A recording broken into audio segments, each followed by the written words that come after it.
Have you ever wanted your own private cave where you could just work on Blender away from your freaking mom? Yeah, let's make a cave in Blender. What's up, guys? So to make this cave, we're going to need some type of a basic shape that we can deform using displaced modifiers, which is going to be kind of the main thing that's making this happen. So I have just a default cube here. Well, it's not the default cube because I added it after the fact. Don't tell anyone. So I want to kind of just sketch out a basic shape for my cave. I want to press tab and go into edit mode. I'm going to scale this up a little bit just so that I can see, inside it. You can see I have my camera set up here. And now what I want to do, let's move this up a little bit. Now what I want to do is start extruding this cube so that I can have that cave shape that I want. So I'm pressing 7 into top view on my number pad. And then the way I'm going to do this, which you could do it several ways, the most common would be just to press E and then kind of move this how you like it. But what I'm going to do is holding down Control and left clicking will extrude that face to where my mouse cursor is. So, do whatever you like there. And now I want to kind of make a branch so that I can have kind of this cool, awesome two-directional cave. So now I'm going to just selecting that one, press Control, and that will kind of create this Y shape. That's looking pretty good to me. Do whatever you want depending on exactly what you're going for. But now, so that this cave is more than just this, we need to open it up. So I'm going to select that face, hit X, and delete the face. And now, if you were trying to make an air duct, you're done. Congratulations, you probably didn't even know this tutorial was exactly what you were looking for in your air duct model. But for the rest of us, we're making a cave. I want to do one thing first, and that is to flip the normals. So usually, and Blender kind of correctly assumed that this is the outside of the object. But for our particular use, we're going to be looking inside. So in order to get rid of this kind of dark, weird shading on the inside, I'm going to flip the normals. So I'm going to hit A to select everything, spacebar, type in flip, and flip normals is what I want. So now Blender knows that I'm not worried about this outside portion of the object. And now you can see the shading is weird there. But what I want to do is be looking inside this object. So pressing numpad 0, I'm going into my camera view over here. And so now what I want to do is add some geometry to this mesh. So it's super low poly now, as you can see, but going over here, adding a subdivision surface modifier, is going to start to round this thing out a little bit. So I want to add quite a bit of subdivision, and you don't want to do too much here because if you do, it will slow down your computer. As you can see, in edit mode, we still have just these few vertices that we can control and kind of edit this shape, but we have a lot more geometry when we're actually looking at it because of the subdivision surface modifier. And depending on the look you want, you don't have to do this, but I'm going to go into edit mode, press Control R and add an edge loop right here and drag that down a little bit, just because I want the floor of my cave to be kind of a little more flat. So that's the reason for that. Now you can see we've got a little more detail around this curve here. Let's go ahead and, it's hard to see because we added so many subdivisions here, but let's go ahead and set that to smooth. Now what I want to do is go ahead and add my first displacement modifier. So over in the modifiers tab, I'm going to select deform displace. I can never find it, so that's where it is. And don't worry about what happens there. It applied the modifier, but it's missing a texture. It doesn't know what to do, so it kind of does that, which is not what we want. So to add a texture, you could do it over here in the textures tab and assign it, but there's a convenient button right here in the displace modifier for a new texture. So I'm going to click that, and I'm going to name this one Big Bump. And that's going to be our big bumps. So I could edit this by clicking over here, but another convenient thing about the displace modifier is it gives you this handy little shortcut here. So when I click that, show texture in texture tab, it'll take me to the texture tab and it will select that one. So I don't want an image or movie. I want to use a procedural. Texture. And what that means is it's basically generated by an algorithm rather than, an image. So it's kind of got infinite detail and you can mess with its settings, which is perfect for creating this kind of randomness we want. Feel free to mess with all these, but the one I'm going to use is Stucky. I don't know what it's called. I'm going to call it Stucky. So this happened. It's really spiky. If that's the look you're going for, great. You don't have to do too much, but that's way too much stuff for me. I want this to be much less detailed. So I'm going to change the size and I'm going to drag this pretty far up here. Just get it to a point where, it's exactly, how you want it. Something like that looks pretty good to me. And again, depending on how you want it, you could probably leave it right there.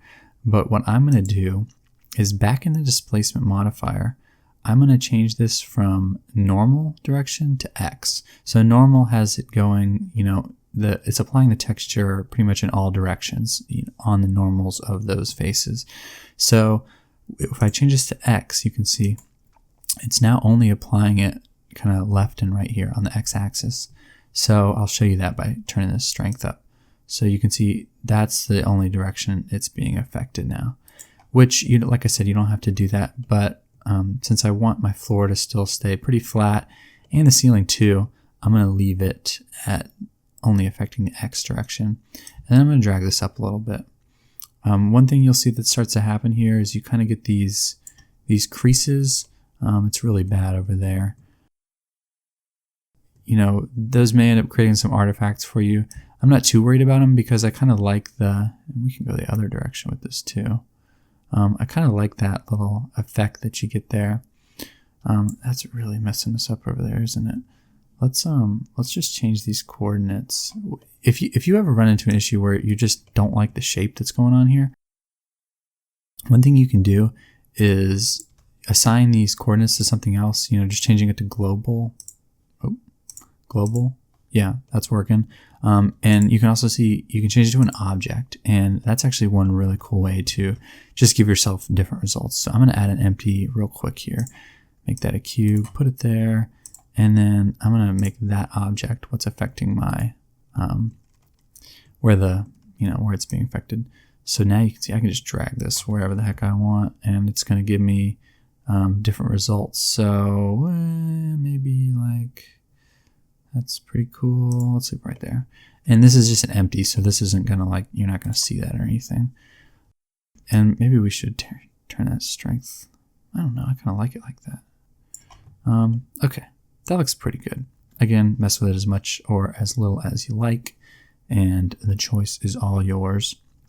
I am clipping a little there, so let's move this camera over. Okay, so that's good. Now what I want to do, I've got some kind of larger details here, big bumps, as you can see I named them. So now, I guess what we're going to do next, add some small bumps. So I'm going to add another displacement modifier. There it is. And if you're making abstract shapes, you're good to go, but not today. Let's create another new texture. Press that button, name it small bumps, and click this button again to be taken to that.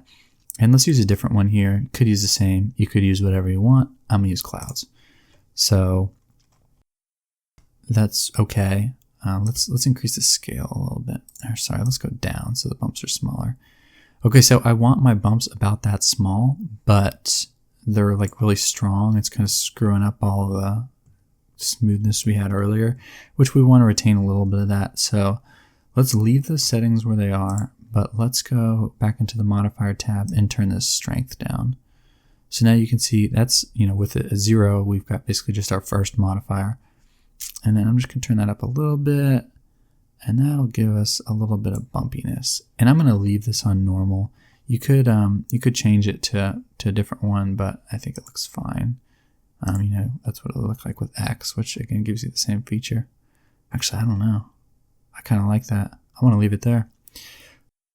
Okay, so that's about it for the geometry. So we're all set here. We've got our cave. If you really want to take a look at the curves here, there's a really cool tool built into Blender, which also I can never find. Okay, over here in shading, hit matte cap, and this will allow you to like preview it kind of in some different ways. Just what this does is allows you to see the curves and stuff better. But I'm pretty cool with what I got, so I'm just gonna turn that off. So now what I want to do is give this just a little bit of lighting and a really simple procedural material. So let's get started with that. I'm gonna go into go over here and look at my rendered view, and it's you can see I don't have an HDRI or anything. This is just a blank black cold dark world, but I do have ambient occlusion on, and that's what's giving it the light.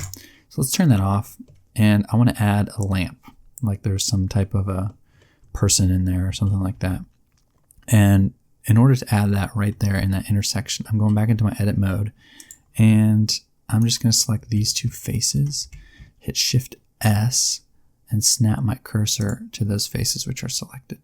And now I know my cursor is sitting right there at the intersection, which is right where I want to put my lamp. So tab back into object mode, press Shift A, add a lamp, and I'm just going to use a point lamp, and it's going to add it right at my cursor. So now you can see we've got kind of a really cool effect going on there. So if I go back into my camera view, that's what we got. So that's looking pretty cool. You can adjust the strength or color or do whatever you want. But as for the light itself, I think that's fine. So now what I want to do is add a new material. So I've got my cave selected here. I'm going to press new, and it always starts just a little off center. I'm going to name this cave because yeah. So I have the Node Wrangler add-on enabled, so I'm just going to press Shift S and change this diffuse shader to a principled shader, which you guys know is my favorite. It's the new shader in Blender, and it just kind of does some stuff automatically for you. I'm going to change this to kind of like an orangey color, and we're actually going to change this again. So this is just to get us started. And let's crank this roughness all the way up. Or maybe not quite all the way up. So that's looking cool. The ground is really shiny, you can see there. And maybe let's actually, I'm sorry for keep changing stuff on you. Let's put this back to normal. Just so we've got that variation all over the place. And what's going on here? Looking kind of funky there. Let's turn that strength down a little bit. I think that's what we needed. Okay. So I've got my big bumps, my small bumps, but to add the real detail here, I'm gonna kind of fake it. So rather than adding more subdivisions and whatnot, I'm going to add a bump map, and I'm going to use that with another. I'm going to do that by creating another procedural texture here in the Material tab. So I'm pressing Shift A. I'm going to add a texture, and again, mess around, do whatever you want. But I want to use a Voronoi texture, and what I'm going to try to do is create kind of the look of sediment, dirt piling up over years, to kind of create some lines here. You could use like a ring texture or bands to create perfectly straight lines. But what I'm going to do gives us a little bit of variation. So Shift Control left click on this with the Node Wrangler add-on, and that's going to let me preview this. And that's what it looks like now, which is okay, but I want those lines to be a little smaller. I could do that by changing the scale here, but that's it's kind of, now I've just got kind of dots here. I don't have the lines I want. So again, this is with the Node Wrangler add-on enabled. I'm going to press Control T, and that's going to add the mapping for this object. It's okay to just leave it on generated. You can change it if you want. So what I'm going to do to kind of squash this texture is change the scale here. And let's pull this out so you can see. So that's the Z scale I'm going to change. I'm just going to drag this up a little bit. And that's going to give us, it's just going to kind of squash that. So we've got some lines there. Something like that looks pretty good. But now what we want to do is have that be part of the bump. So I'm going to press Shift A, add a vector bump, and then I'm going to take this color, drag it into the height, and then drag the normal of the bump node into the normal of the principled shader, and then connect those back up. And now you can see we have our bumps here, and that gives us quite a bit more detail. It's a little bit too strong, so I'm going to turn down the strength.